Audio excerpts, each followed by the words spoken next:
তা আপনারা হিজাব নিয়ে বিশেষ করে ইন্ডিয়ান গণমাধ্যমের নিউজ যে হিন্দু শিক্ষার্থীরা আতঙ্কে আছে, হ্যাঁ, এটা একটু পরিষ্কার করবেন সবাইকে। এটা আপনারা তো ওখানে ওই হাউসে ছিলেন, সিনেট ভবনে যখন অ্যানাউন্স ছিল, ধরেন সারা রাত স্লোগান হয়েছে, সারা রাত গান হয়েছে, কবিতা, স্লোগান, আনন্দ সবকিছু হয়েছে।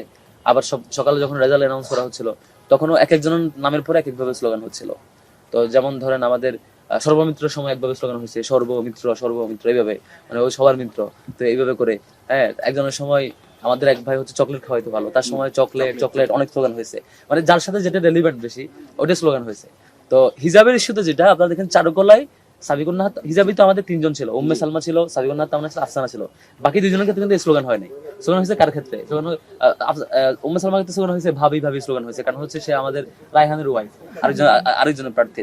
তো এইভাবে স্লোগানটা ওই ব্যক্তির রেলিভেন্সির উপরে ডিপেন্ড করছে। আর সাবিকুন নাহার তামান্নার ক্ষেত্রে এটা ঘটেছে কেন?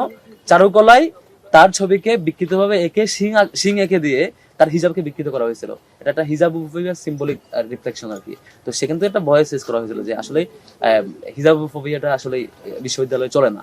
বিশ্ববিদ্যালয়ে যে ড্রেস পরে যিনি হিজাব পড়তে চান তাকে আপনি পিছন থেকে এসে গোপনে এসে তাকে বিকৃত ছবি করবেন অথবা তাকে ডিপার্টমেন্টে হেনস্থা করবেন, এই জিনিসগুলো বিশ্ববিদ্যালয়ে না চলা উচিত। সেই ভয়েসটা শিক্ষার্থীরা সেখানে রেজ করেছে ওই স্পেসিফিক ওই ইস্যুতে।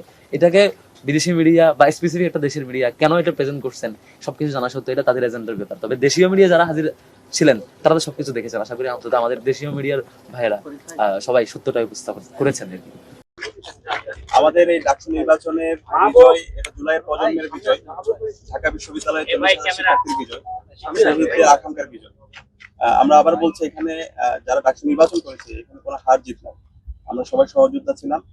জুলাই যেভাবে আমরা একসাথে কাজ করেছি, ফ্যাসিবাদের বিরুদ্ধে আন্দোলন করেছি, এবং আজকে আমরা আজাদি আনতে পেরেছি শহীদদের মাধ্যমে। এবং জুলাই বিপ্লব পরবর্তী আমাদের ঢাকা বিশ্ববিদ্যালয় বিনিময় করার জন্য ডাকসু নির্বাচন পরবর্তী আমরা সবাইকে নিয়ে একসাথে কাজ করবো। আমাদের যারা সহযোদ্ধারা ছিল আমরা একসাথে কাজ করব। তাদের যে ইস্তেহার, তাদের যে প্রত্যাশা, সেই প্রত্যাশাকে আমরা একসাথে কাজ করব।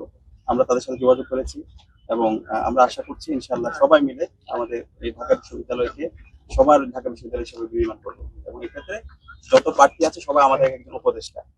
তো আশা করছি ইনশাআল্লাহ আমরা সবাই একসাথে যেভাবে জুলাই কাজ করেছি, জুলাই বিপ্লব পরবর্তী, ডাকসু নির্বাচন পরবর্তী, আমরা ঢাকা বিশ্ববিদ্যালয় থেকে চমৎকার একটা গণতান্ত্রিক বার্তা সারা দেশকে দিই। ধন্যবাদ। Thank you.